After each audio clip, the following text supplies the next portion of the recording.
I'm Luke Story. For the past 22 years, I've been relentlessly committed to my deepest passion, designing the ultimate lifestyle based on the most powerful principles of spirituality, health, psychology, and personal development. The Lifestylist Podcast is a show dedicated to sharing my discoveries and the experts behind them with you.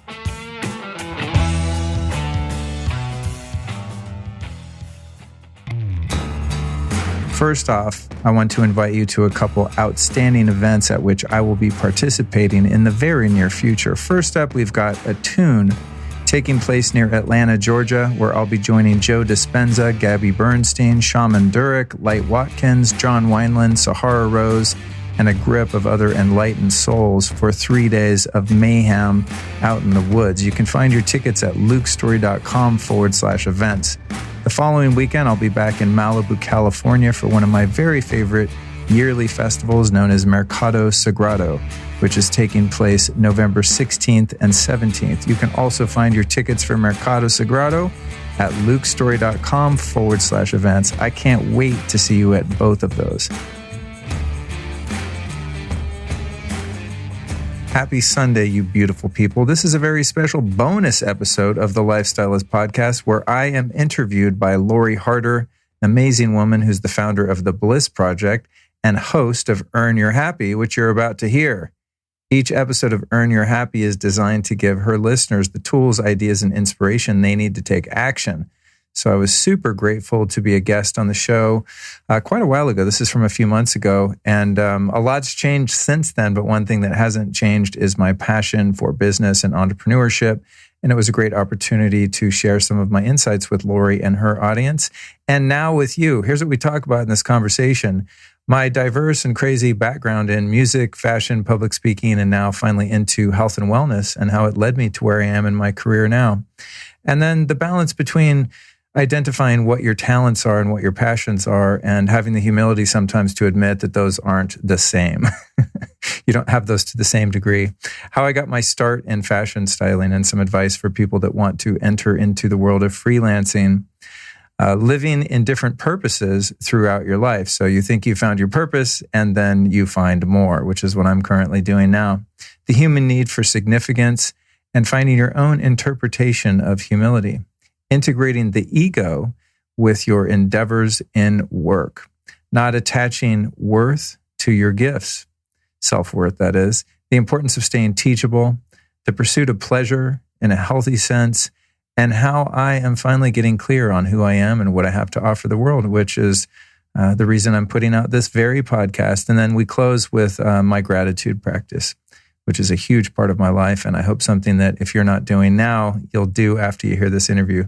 So enjoy this bonus episode of the podcast. We will be back, of course, with our regular programming on Tuesday, where I interview one of my all-time favorite guests and human beings, Mr. John Gray. That episode's called Higher Powered, Autobiography of a Sex and Love Yogi. And it is a doozy. I recorded that in London and spent about 2.5 hours basically just hearing John's incredible life story of being the personal assistant to the Maharishi and all of his different consciousness exploration and different meditations. And, you know, obviously how that relates to sex and his journey through the world of tantric and all of this stuff. So definitely make sure you check out Tuesday's episode with John Gray. Thanks so much for listening. Share this one with a friend. I'm sure Lori would be happy to get some new listeners, and so would I.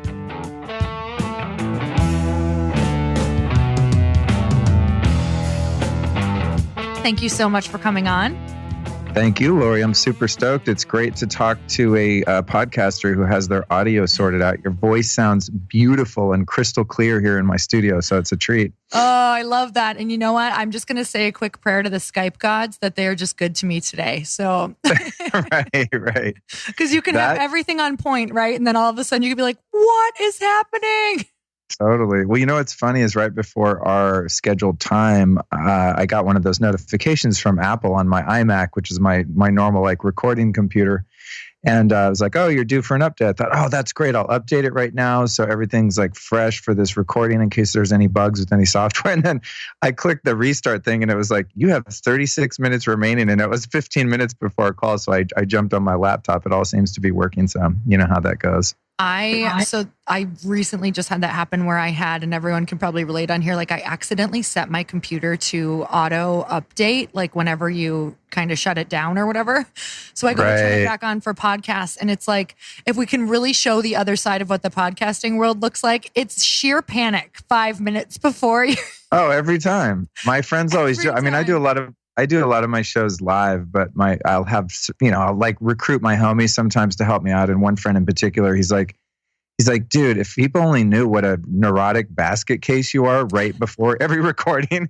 And then the minute the mic comes on, you sound like this super zen, chill, articulate guy. I mean, this is according to his analysis, but he's like, God, you're such a freak. And I'm always just so astonished at how you can pull it together once, you click record. I guess that's kind of the magic of it. It is that you couldn't have described over at our house because my husband has a podcast too. So it's extra neurotic. It's like the mom syndrome, when your mom would be yelling at you when you're little and she's like, yeah, little, and then answers the phone and is like, hello. Oh, right. And I'm like, that is so fake. That's hilarious. Wow. Oh, man. Okay. Well, amazing. So we're in the same world right now. All right. Absolutely. So I would love for people to know a little bit more about you because you have such an interesting, diverse past. And that is, probably what makes what you're doing now even more fun in your life. So if you could share a little bit about your past and what kind of brought you into doing what you're doing. I know you're doing a few things and you have an epic podcast. So I would love to hear your backstory. Sure. Well, it is a funny story, and I guess it's a classic hero's journey. But I tell it a lot now as I'm a guest on a number of different podcasts these days, and I'm always trying to refine that into a digestible soundbite. But I'm 47, and it's been it's been a really wild journey. So it's like I always think, well, is this a 2-hour podcast or a 30-minute podcast? Yours is a little shorter. So I'm thinking of how I can sort of summarize that. Well, now what I do is I work in the health. I'll sort of reverse engineer. I work in the health and wellness industry. I have my podcast, as you said, The Lifestylist. And, I do speaking engagements and coaching and all of this kind of stuff. And I've been into all of this spirituality and health and wellness and all this stuff for over 20 years now. And then also worked in the fashion industry for 17 of those years as a fashion stylist. And 10 years ago, I started a school called the School of Style, and we train people how to become a fashion stylist or a personal stylist. So for the past 20 years or so, I've been kind of walking between these two worlds of the fashion and entertainment industry here in LA, and then just privately doing the health and wellness thing just for my own sanity and well-being and recovery. And then 2 years ago, decided to turn that into an actual career. So at 45 years old, I was like, I'm not really down with running around town looking for the perfect stiletto for 12 hours a day anymore. I mean, God bless the career and Hollywood and all that, but it wasn't really like serving my heart anymore. So now I'm doing this. But really what motivated me in the beginning was one of the two main human motivations, and that was the avoidance of pain. And I just happened to be so situated in this lifetime, in this incarnation, as someone who experienced a lot of trauma early on as a kid. And I, of course, sought out relief from that. And for the early part of the later part of my adolescence, into my teen years and into my mid-20s, I just was an absolute drug addict, fanatic, maniac, and sought out, chemical means by which to ease the pain and discomfort that I felt. I just felt really uncomfortable in my skin. And so around the time of my mid-20s, I was living in Hollywood and playing in bands and kind of living that early 90s thug life. And it just got super dark. I mean, it's a cliche story and there's a lot of gory details to it. But my journey was that in the last couple of years, when I was really starting to hit the skids and just lose my shit, I started getting into health and stuff like that. And even when I was a little kid, actually, my mom used to make me take handfuls of vitamins when I was like 5 years old. So we always shopped at the health food store. And I remember being like this crazy drug addict running amok on the streets of Hollywood. And I was the only one of my friends that would still go get a wheatgrass the next day. And wow, yeah. It's like, and I was like, studying some Eastern mysticism and, burning incense, at least in between burning copious amounts of illicit drugs. And it was it kind offsets each other, right?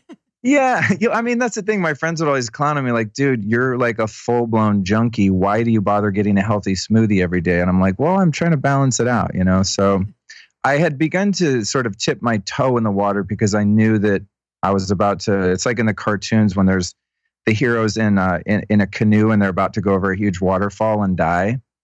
I had that feeling for about 5 years and it just kept getting closer and closer and closer. So I started to try to work on myself in a haphazard sort of way. And it didn't really work until I finally just hit this huge wall of surrender and just shame and self-loathing and just, oh God, just the ugliest internal place in my life. And not like I was really on fire professionally with music or anything like that at that point, but it wasn't like one of those things where, I got stabbed in an alley by a drug dealer, ended up in prison, or, had my girlfriend OD or OD'd myself or something like that. It was just a general, like deep-seated suicidal hopelessness that I kind of fell into. And so I finally kind of surrendered and started to, check myself into treatment and did all of that and started to really earnestly and with a lot of dedication just pursue my spiritual growth. At first, as I said, just a means by which to survive.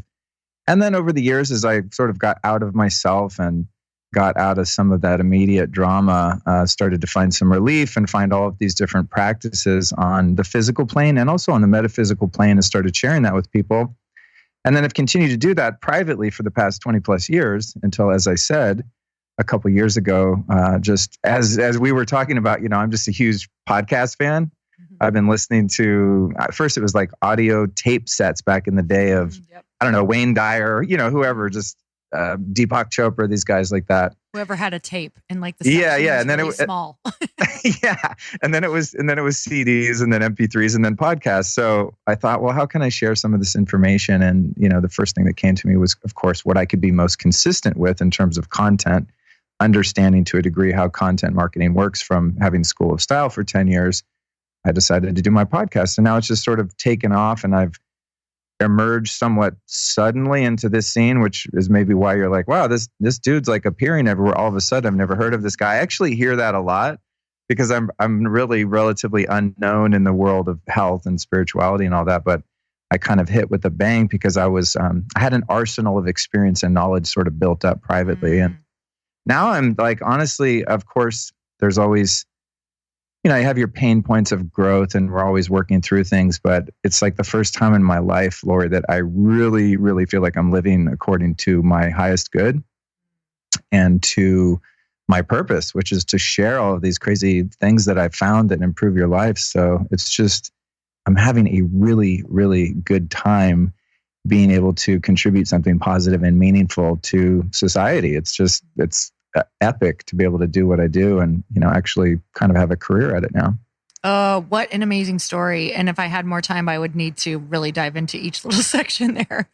I know it's hard it's hard to like skim over some of those, because some of them are also just like, I have so many crazy stories that now are, kind of normal to me, but I'm on a lot of podcasts these days. And sometimes people will like, tell me some gory details. And it's like, I have such a weird life, but, there are other opportunities to delve deeper into different parts. But in the interest of time, I think that kind of sums up the journey. So what I want to ask you about is, you said at the very end there, now you're living, like it's the first time that you actually feel like you are living according to why you were put here, to your highest good. And what I really want for people to feel and to understand and to hear is the things that what it feels like to do that and what gets kind of taken care of that you don't realize. And what I mean by that is, because I can so relate to a lot of parts of your story where it's like you're searching and you're numbing and you're trying to fill something that feels unfillable and you're never satisfied. And there's never like this peace of mind or anything like that. Even down to what you're eating doesn't really satisfy you if you're not doing that. So can you explain what that journey kind of felt like when you realized that actually living into your potential kind of soothes all of these things? Well, I think as I started working on elevating my own consciousness 21 years ago, when I just had this profound sort of not sort of, a completely profound spiritual experience. I always like find myself minimizing, my recovery, and just when I was really set free from this insane bondage that I'd experienced for most of my early life. When that happened, I think, I've had different careers and different paths that I've followed that were in alignment with my consciousness at that particular time. So, 20 years ago when I was playing in bands and things like that, and was just getting into my own spiritual pursuit and getting healthier and starting all these health regimens and different diets and cleansing and detoxing, all of that, playing music and going on tour and doing all of that was great. And that was fulfilling. And that was the dream for where I was then. And I felt that I was able to make a contribution and do something creative and express some of the gifts that I'd been bestowed with. But then at a certain point in that, I started to have more of an objective point of view on myself. And I was able to see that while I love music and I love creating and I love being with people and sharing art and sharing sound and vibration and all of those things that playing music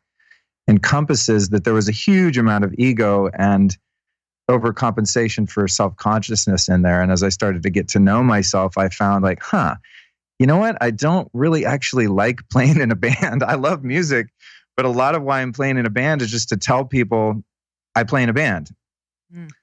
And there was a lot of ego gratification and a lot of ego feeding in that. I'm really not like a diehard cut, what do they call that? Dyed in the wool musician. I play here and there. I've got a marginal talent, I think, if I apply myself, but that was like the first stage. So I would have said at that point when I was 30 years old, I'm living my ultimate purpose now. I have a day job working as an assistant fashion stylist, and at night I play music, and that was the purpose. And then I sort of, after a few years, fell out of the music thing because I started to see that the motive for doing it wasn't just purely out of the passion for playing music. And then as I work, and it's another thing too, I've really looked at this. It's like, well, why wasn't I more successful in music?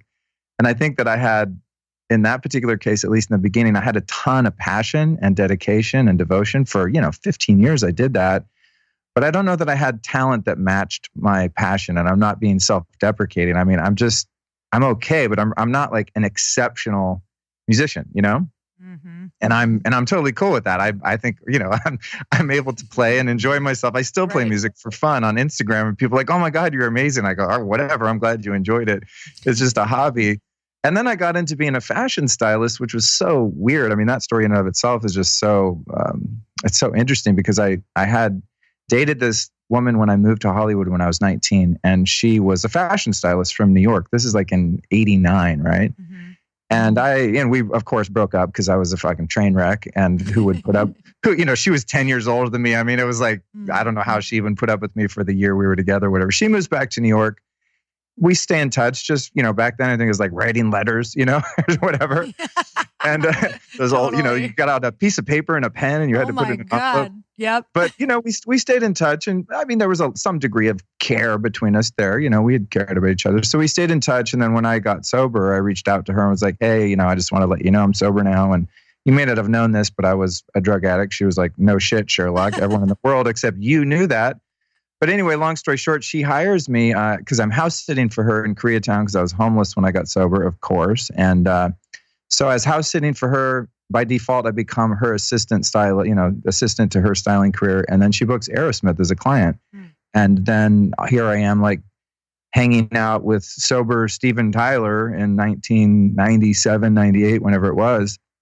And that led into a career in fashion because once I had those credentials, and it opened a lot of doors for me. And I started working for a number of other stylists and then eventually on my own. But in living my purpose at that point, I would have said, oh, this is my purpose to like help other musicians look great and be successful. But that was one of those things where I think I had a natural knack for it. But even though I did it for 17 years, it sounds funny, I don't know that I was ever really passionate about it. Mm-hmm. Like I didn't live and breathe fashion. I don't know, like, I don't want to offend anyone or be stereotypical, but it's like I didn't grow up playing with dolls. I didn't have sisters. I'm like a super like hetero dude that like is just not into going to Fashion Week and reading Vogue magazine and shit like that. Not to say that a hetero guy can't be great at fashion or be a designer or stylist or whatever, but it wasn't really my calling. It wasn't something that I planned on doing. I didn't have a passion for it, but I just fell into it. So fast forwarding to now, And then I started my fashion school, and I was really passionate about that because I dropped out of high school when I was 18. I have no education, and I started a business in 2008, and it was immediately successful and has been successful ever since. So there was a passion in like, wow, I'm learning about business and entrepreneurship, and I'm helping tons of kids like get into an industry that I've been successful in. But in all of those endeavors and leading me up to now, I think there was never really a balance of talent and passion is what I'm getting to. And when I started doing this, I thought, well, I'm going to record like 15 podcasts because that's, just to see if I'm well received and if people pick up what I'm dropping, And so I put out like 10 podcasts in 10 days. And within 30 days, I had, 15 shows out or something like that. And people just started eating it up. And I got so much great feedback that I just kind of took that and ran with it. And I think for me, what has really fed the passion and also fed the success is I made a decision when I first started that, it'll be 2 years ago, June 6th, actually, is that I debated for about 6 months how authentic and open and vulnerable I wanted to be as a podcast host and becoming a personality. And at one point I was just like, you know what serves others the most? And I'm not trying to sound like, Mr. Good Guy. I mean, I have my shit, believe me. But it's like, what can I do that's very meaningful and helps the most people? And I found that I decided to just be real and be myself and just reveal some of my demons and some of my ghosts and things that I've struggled with and things that I continue to struggle with. And when I made a concerted effort and when I made a very solid decision that I wanted to be transparent about my past, some of which is I had felt sort of ashamed of and didn't know how to kind of come out about, just the drug history and all that stuff. And when I did my first episode, I told my life story, and I don't think I was sensational or anything like that. I mean, I had a certain degree of tact and there was a boundary there in terms of the gory details, but I was open and honest about the life that I've lived and the things that I've overcome.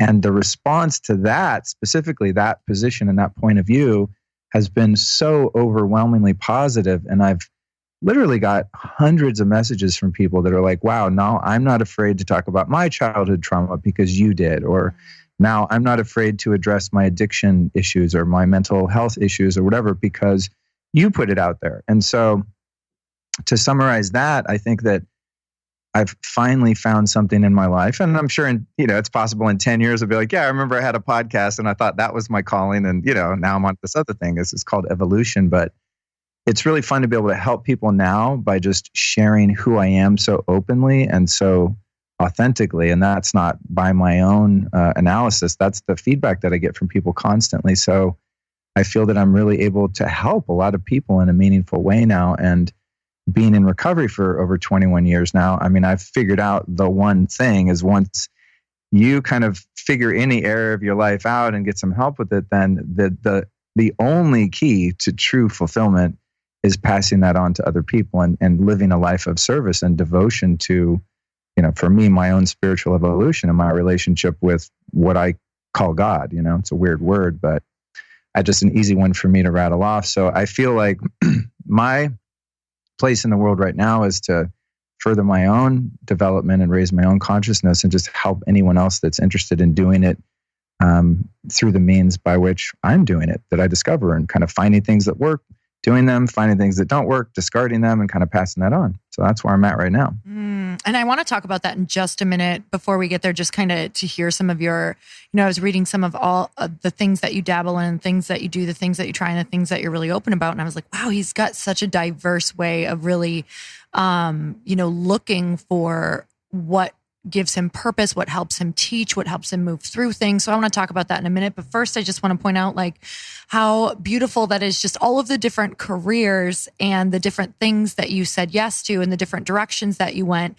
Because I think so many people, we can get caught up in thinking that, the next thing should be our purpose, or the next thing should feel a certain way. And I think so often the next thing is another bridge to another bridge to another, it's to another bridge. And it's like, people would look at your life and think that celebrity stylist, well, that has to be his purpose. Like, that's such a big career. Like, how did you even get into that? So, can you look back and see how and like you said, you'll look back maybe on this podcast and say it was just another chapter, but what were some of the biggest things that you pulled from each stop? Well, I think, in the first part of that, as I was describing, in playing music, and then just through meditation and just, taking my inventory constantly and building my self-awareness to start to see, I'm on tour in the UK, freezing my ass off in a little van, hating my life, going like, okay, why am I doing this again? And it's literally at that point, because I had developed some degree of self-honesty at that point. It was like, because I have such low self-worth and I have no education. I have nothing to stand on in terms of accomplishments in life. I haven't really done anything successfully on the outer plane. So this is a way that I can prop myself up and validate myself to other people by being this guy that dresses really cool and plays in a cool band and does the things, And so that was a huge awakening for me to just sort of ask myself, well, why do I need that title in order to feel valid as a human being? And why do I have so much shame and low self-worth to begin with? And one of my spiritual teachers, I've had many over the years, and they've all been so unassuming and guys that you would never guess are a spiritual teacher of any kind. And some of them have, fallen from grace even after working with them for a period of time. But one of them said something really interesting to me years ago. He said, Luke, he used to talk a lot about humility and spiritual principles, and specifically how humility was so powerful and so important in terms of, just becoming a fully integrated human being. And he said, Luke, have you ever, because this was, we're talking about being famous and successful and playing music and all that. And he said, Luke, have you ever thought about what it would feel like to live your life and end up just being a regular guy? You live in a regular house with a regular family and a regular car and a regular job and just being a normal, average person. And he asked me that, and I pondered that. And that was one of the most terrifying fates that I could possibly imagine. We all have these human needs. And I was recently I went to a Tony Robbins event, and he was talking about the human need for significance, and unfortunately for him, he related it to the Me Too movement and got himself in a big shitstorm. But that's what he was really talking about, right? Is, people, I was there was a lot of actually fake news about what he actually did and said, just for the record. Not defending anyone's position, just it was interesting to see what happened in person, and this crazy backlash. But that's not even the point. The point is, I had this need for significance, and my teacher pointed that out. And then, I said, well, actually, no, that's terrifying to me. And he said, well, that's ego. Ego seeks separation and seeks to feel special. So in that first awakening was like, oh, wow, I don't need to do that to feel significant and be significant. Maybe it's not what I do, but who I am. And I got a glimpse of that, but still then got caught up in the fashion industry. And it was like, well, God, I actually make a lot more money and I'm a lot more successful dressing rock stars than trying to be one. I mean, after 15 years, I was like, all right, living with 5 homies in Silver Lake is cute when you're 28, but not when you're 35. You know what I'm saying? I'm just not that guy. I like having my own place and a nice car. I like, the creature comforts, and I wasn't able to achieve those in music, but I was in styling. I did well. And so, and especially when I was into it, it was kind of before the music industry had crashed, and it was a good time. So even in that, though, moving into the styling, I still had so much ego identification with it, because anytime I met someone and they were like, oh, so what do you do? Which is, of course, in LA, one of the first things certain types of people will ask you. And it was like, oh, I'm a fashion stylist. And then the next question from them was like, oh, who do you work with? Who's your agent? Da, da, da. And I'd be like, oh, it's this person, blah, blah, blah, blah, blah. And it's like, again, found myself, can I just be a regular person? And would I be happy with that? And the answer was no at that point. And then, doing a lot of fast forwarding, and of course going through the phase of like, well, yeah, I'm a stylist and I'm an entrepreneur, and I started this amazingly successful independent fashion school, and I actually taught at FITM for a while too, a fashion school out here in LA, and did the whole kind of teacher entrepreneur thing. Then at a certain point, it's like, okay, cool. So I'm not what I do. I'm who I am, and it's more about my character and the contribution I'm making in the world than my success on paper.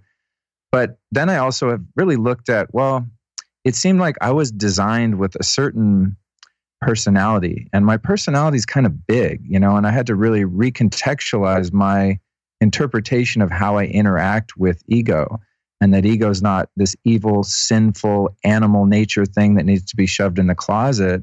It's more about how can I integrate my ego and my bigness and my personality into my endeavors and my work and my brand and everything that I'm representing, and actually use those gifts, but not be attached to those as my self-worth. And so my self-worth now is more really being built from the inside. But I'm also accepting that it's like, dude, if you have a dinner party, people are going to be looking and listening to me a lot, and I'm not going to be fucking small anymore. I was designed that way. I'm interesting to people, certain people, not everyone. I'm sure that there's a lot of people that I'm not their flavor, but it's like I had this thing where, I have to stay small and be humble. And my interpretation of humility for a long time of, after working through those different careers and different levels of public persona and visibility and success and all of that, is that my definition of humility now is more just being right size. It's not about staying small. And it's not about being big. It's about identifying the things that I've accomplished and my skills and my talents and my gifts and fully expressing those with reckless abandon. But at the same time, keeping my ass in check and knowing that there's always something to work on. There's always another stone to be overturned and look under there. Ooh, what's still hiding in the shadows, And for me, the last year has been about looking at my romantic relationships and sex and just how I handle that whole part of my life. And that's, something that it's occurred to me last year. I was like, yeah, whatever I do, I don't really like the way I do this thing. I'm not getting the results that I want. So I stepped back from that whole thing. It's been like a year now. I haven't dated or anything. Not a year, 10 months. And so, I've accomplished a lot and I've done a lot of inner work and I've grown so much. And I am bringing a lot of value to the world, and I identify that as part of my humility is going like, yeah, I'm badass. I'm a really cool guy. And I also have some shit that I need to deal with. And I think that's what keeps you real to people and keeps you interesting, and has been really one of the secrets to my success as a quote unquote brand and personality is that, and I did this sort of by design, but it's also just how I live, is I never came from this sort of guru perspective, like, oh, I've figured it out and I'm going to show you the secret 9 steps to being fucking awesome. It's like, you know what I mean? It's like from my first podcast, I was like, hey, you guys, I'm on this journey, ride shotgun with me, and we're going to discover how to build the ultimate lifestyle based on the most powerful principles of health and spirituality. And so like, I'm going with the quote unquote audience rather than being in some place where I've arrived. And I find that keeps me really engaged and interesting because I stay very teachable and I learn things from people that listen to my show. And I think my podcast even has been successful, Lori, because I'm so obsessed with the people I interview. I mean, I'm like fanboy, some of them, maybe I just found out about and then I study up and I become a fanboy. But when I sit down with someone to interview them, like I'm obsessed with them. And I really deeply want to know the answers to the questions that I have for them. And I formulated those questions out of my own personal passion for their body of knowledge, expertise, and wisdom. So it's like that acceptance of owning that I have worked my ass off and that I've learned a lot, but there's also plenty left to learn. I don't even know which rabbit hole to go down right now because there's so many good ones. I'm just like, I kept having questions every time. I'm like, no, Lori, listen, just keep listening. I have, you know what? When I interview people, I have the same thing. And I always mean to like keep a little notebook and take notes because I don't want to lose especially in person, I don't want to lose the eye contact and the engagement. But I'm like, it's so hard for me not to interrupt my guests because there's so many offshoots when they go on a good little, 6 to 8 minute tangent like that. There are so many things to dive into. So I know the feeling. I actually have an emoji I've been sending to people. It's the little like manhole. It's like a little hole that would be like in the street and then the rabbit next to it. Yep. Like anytime I send someone a cool link, I'm like, rabbit hole. Especially when you love rabbit holes too, and you have someone that you know you could go down them with, and you're just like, oh God, okay, this is okay. Bring it back, sister. All right. So what I want to say is just, the more and more that I have interviewed people, what I'm learning is, and I do the same exact thing myself, is just you take where you're at and you kind of assess where you are. And also, like you said, you are always looking for what else there is or what else you can improve on or how you can really start looking at something differently. But also, what is that you kind of, you know how you said you look at your life and you kind of know what to work on or you know what you're working on. So how do you do that? From so many people I talk to, they kind of make it a game. They're like, okay, here I am right now. Like, how could I implement more of myself into the work that I'm in right now? Even if it's work that I don't love, how does that actually look on a day-to-day, hour-to-hour basis when you're trying to move through something or really learn to show more of yourself while being humble, while being fully you? Well, the first thing I think that I'd add as a caveat to the bit that I just dropped a few minutes ago is that I'm also at the same time, while I say there's always something that I need to work on, I'm also getting much more of a sense for myself that I'm actually perfect the way I am, and it's not like, oh, here's another broken piece of me that needs to be fixed. It's more of the point of view is more about expanding. So it's like, where are the areas where I'm still contracted and protecting myself and playing small or playing safe or making decisions that are motivated by my lower nature rather than my higher self and things like that. But I've also had to kind of get to a point where it's like, Luke, you're not broken. Stop trying to fix yourself. Because I've really done a lot of that. And then the other side of that, on sort of the shadow side of work, quote unquote, working on yourself, is that you're broken and that there's ever this illusion that there's ever going to be a point at which you arrive and now you're fixed and you're enlightened and everything's just, unicorns and rainbows from that point on. So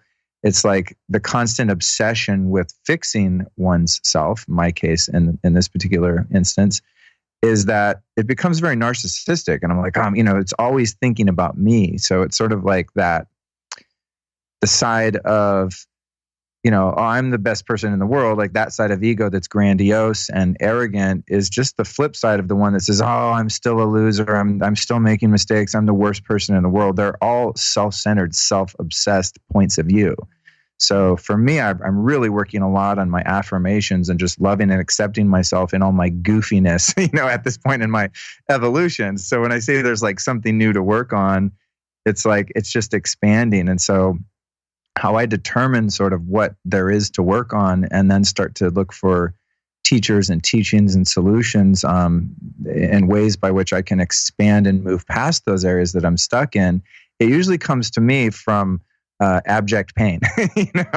It's like, if I need a signpost, it's like, it's a breakup. Okay, wow, this sucks. I did this again. Okay, whoa, we need to like stop the train, hop off at this stop, let the train keep going. Let's stay here and like really dig in and take a look at these issues. So most of my life and most of my work and the things that I'm doing are more so now leaning on the side of the pursuit of pleasure. Like, wow, I feel amazing. I have the most beautiful people in my life and my relationships are harmonious. I'm making money. Things are going well.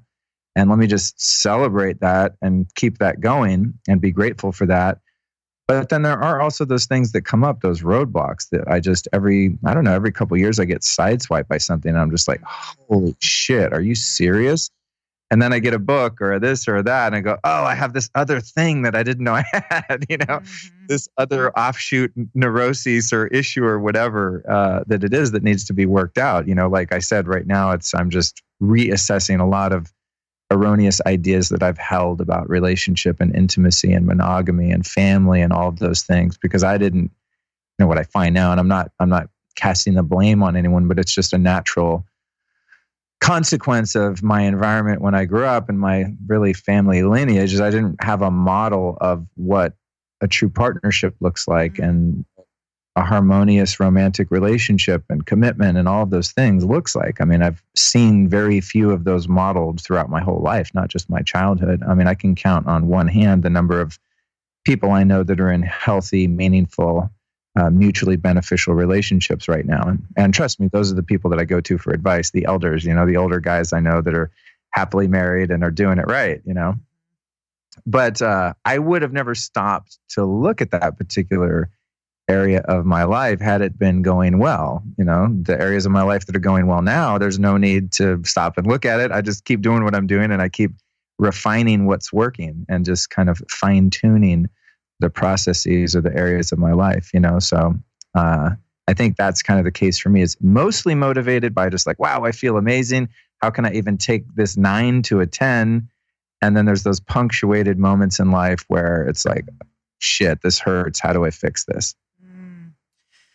So you talk so much about where you're at right now. And I also love talking to podcasters, especially because I think that we are just like reporting. Like, I think we're just life reporters of what's going on for me right now and what's interesting. So you are in this mode of kind of looking at your relationship. So as far as, life kind of becomes our practice, but what happens if you are not in a relationship? How can you actually practice being in a relationship if you are not in one? So what are you doing right now? Oh, that's so good. It's so funny. I called my spiritual guide, a man named Jeff Kober, he's an actor out here in LA, but he's a meditation teacher. He taught me how to meditate a few years ago. And he's the guy I call when I'm like, okay, I'm lost in the woods. I can't find my way out. Like, where's the fucking lighthouse here? And he's my lighthouse. And I called him yesterday, and things have been going smoothly for me in all areas of my life really lately. It's one of those calm periods where I'm progressing and things are going well. So I called him to kind of check in, and I said, wow, I feel great. I haven't dated in 10 months. I don't have sex with anyone. It's just so simple and amazing. I'm just going to keep this up for a while, and I'm learning how to be in a relationship or something like that. And he was like, that's interesting. He said, well, Luke, I hate to break it to you, but the only way you're going to learn about having a healthy, meaningful, intimate, fulfilling relationship is by being in one, and I get that. And I'm obviously aware of that. So it's not so much that I'm, learning how to be in a relationship. What I'm doing is really unlearning ideas that I had about it before. And so I'm in this process of really getting comfortable being on my own in solitude and not having the distractions of dating apps and social media and going out and all of that stuff. It's not like I think that I'm going to learn about, how you be intimate with someone by not engaging with people on a romantic level. It's just, I really want to feel clear about who I am and what I have to offer. And every day that goes by, I become more clear on, I don't know how to say this without sounding like a tool, but I'm really owning like how much I'm willing to contribute and how far I'm willing to go in terms of just offering of myself and my time and my commitment and dedication and loyalty and integrity and love and all of those things, and getting very clear about my value as it pertains to a relationship, A, and B, my non-negotiables in terms of what I expect from the partner in return. So I'm understanding my non-negotiables, like, hey, this is what I have to offer to feel good about what I'm contributing. And also getting very clear about the things that I'm willing to bend on and the things that I'm not willing to bend on. And rising my own sort of consciousness to the level that I think is required to be an energetic match for the type of partner that I would like in my life. So I'm not learning how to have a relationship with someone else. I'm learning how to have a relationship with myself for the first time really in my life. And I imagine within, you said, wow, I'm sensing that made sense on some level. And of course I know I'm going to think, now I'm ready. Now I got it down, and I'm going to go out there and do my thing and start dating and probably stumble a few times and then have to learn and get in relationship and then learn about the actual relationship. But it's like getting myself in shape for a triathlon is not the triathlon. I realize that the triathlon is coming once, they fire the gun. But I'm definitely getting the soil tilled for something special, So it's a really neat time. I mean, it was terrifying the first few months. I mean, it was just so uncomfortable cutting off that part of my life. And then I had to realize how much of that was actually just sort of a distraction a lot of the time too, and not necessarily meaningful. So I'm running parallel with this, but with friendships, believe it or not, because Totally, yeah. I've been married to my husband for 11 or 12 years. I don't know. We've been together like 16, but married, I think. Wow. 12. I'm going to call you guys. I'm going to call you guys for some counseling soon. Great. It's so beautiful because everything that you just said actually applies to friendships, because what happens is when you're in a, like my marriage, we have just decided, like, we're always practicing, right? Like, we've just decided to be fully committed to practicing together as long as we possibly can until we either can't or until we're dead. So it's just kind of like this, okay, are we agreeing to always be practicing and learning and talking about what went wrong and what went right? So, I mean, there's a daily conversation, if not 10, because we work together as well. So there's constantly, I even call them like a ton of little matches compared to like a forest fire. So we're constantly like, oh, there's a little fire. Let's talk about it. So there's that, but then the female relationships in my life. So I actually just wrote a book on tribe that actually I'm in book launch right now. It comes out next week, but everything you're saying was like the same thing for me with female friendships, because I told myself a story like I was better off alone growing up. And, you know, females had hurt me, or I had like just totally had a high expectation, or I disappointed them, or they disappointed me.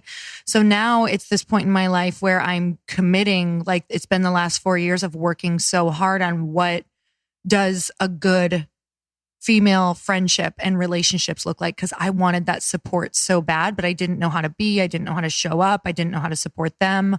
You know, in turn, they didn't know how to support me, and I was also not letting them in fully. So what you said, I was just like, oh my God, this is could so be applied to just any relationship in general. So, and I have to practice having a friend when I have a friend, but also when I don't have a friend. How willing am I to show up for them? What am I willing to commit to? Like, how all in am I going to go to have the type of support that I want? Yeah, that's beautiful. And listen, there's only one major difference between a friendship and a partner, and that is genitals. You know what I'm saying? It's like they're all just relationships. And what's funny is, you know, I mean, I break down in tears of gratitude on a regular basis when because I do a lot of gratitude work, and I'll stop and think about a couple female friends, but you know, my primary group, my 4 to 5 road dogs are guys, and I'll just sit and think about them and what beautiful, amazing men they are. And just, I mean, they are such stellar human beings, and our relationships are so integrous and so based on mutual giving and mutual receiving. And they're so fair, and they're so open, and they're very intimate and supportive. And I don't know, I figured that shit out. You know what I mean? It's like, I'm good. And I really don't, I've lived in LA almost 30 years. I know a lot of people and have been in all these industries and stuff, as we've discussed. So yeah, I've got a cell phone full of acquaintances. But I have, 5, 6 people in my life that would push me around in a wheelchair the rest of my days. You know what I mean? Like real ride or die. And I think for me, the interesting thing is in the difference, as I kind of jokingly said, the difference being that there's, a sexual relationship involved, hopefully at least in a romantic exchange, is that I've never formed a relationship in my life. Well, actually, that's not true. Once I did. One relationship, we built that friendship bond first. And that trust was established, and that intimacy was established, at least, to whatever degree we were both capable of building the intimacy at that given time, which in retrospect on my part wasn't very much, but it was a lot for that time. But it's like, I look at my guy friends and I'm like, these all work so well. The communication's there. If issues come up, they get resolved. I mean, everyone's so respectful, and it's just wonderful. And, but I've had to let a lot go. I mean, this has taken me many years to, of course, establish those. And there have been some that were great for a while. And then you're not in alignment anymore, and those kind of fade away. But it's funny just looking at that. I go, well, I know how to have a good relationship with someone. So I definitely have it in my DNA. It's just a matter of how do I transfer that into one that is more, romantic partnership that has those same inherent foundational sturdy qualities that my other relationships have, and even relationships within my family. I mean, they're really, really solid. And there's just, if there's bugs that pop up, they get resolved very quickly. And there's just a lot of love and a lot of support. So I sort of have the blueprint. It's just a matter of kind of, learning how to apply that and perhaps enter into things in a way where that is more the foundation and is what you do first instead of just all the fun times and excitement and chemistry and sex and all of that. It seems like the formula might be a little off based on my past track record. God, that could be a whole other hour. So we'll just, I know. That'll be another relationships hour or 5. Right? Hey, listen, we'll do another one in a year. We can check in and see if I've, how I'm doing or whatever. But I'm so impressed by people that have been in a relationship like you for 16 years. That's fascinating to me. And there must just be so many rich lessons and experiences in that. There is. Yeah. Honestly, it's what Chris and I when we get asked to go on podcasts a lot as a couple. And it's just, I think it's really, I learn about him every time too. I'm like, wait, what? You feel that way? Where do you guys live, Lori? We live in Santa Monica. Oh, are you serious? Mm-hmm. Dude, once I get through this next, I have like 3 months worth of shows in the can or something. It'd be really fun to interview both of you on my show if you'd be willing. We're always willing. That would be cool. I didn't even realize you were here in town. Yeah, that'd be great. We could get together and maybe do a relationship episode. It's something I've done a couple on them, but not with a couple. You know what I mean? Yes. No, we would love it. We also love it because we work together, so that adds this whole other layer. And it's just, our whole purpose on this planet is, especially together, we believe we were put together to help show people what it really looks like. So kind of how like you love to do your podcast, we love to share the inner workings of what actually happens in the language you have to learn. Oh, that's amazing. Oh, I can't wait for that. I'm excited. Yes, that will be awesome. And clearly I could talk to you all day. So we're going to do a sequel. Cool. But before we do that, I just want everybody to be able to find you, follow you. I know that you have a podcast listener for life in me because it's just, there's so many good stories and so much wisdom there. So where can we listen to your podcast and what else is exciting for you right now? Sure. My podcast is called The Lifestylist, 3 words, The Lifestylist. And it's of course on iTunes and Spotify and all places, hopefully where podcasts are held. And then my main website is lukestory.com. And that's kind of the mothership where I keep all of the content and things like that. I have a great like supplement store where I don't sell anything. I just like link out to all the raddest stuff that I found in all my biohacking adventures. And then in terms of social media, I think the one that I'm most active on is Instagram. And that's at Luke Story with an STOREY.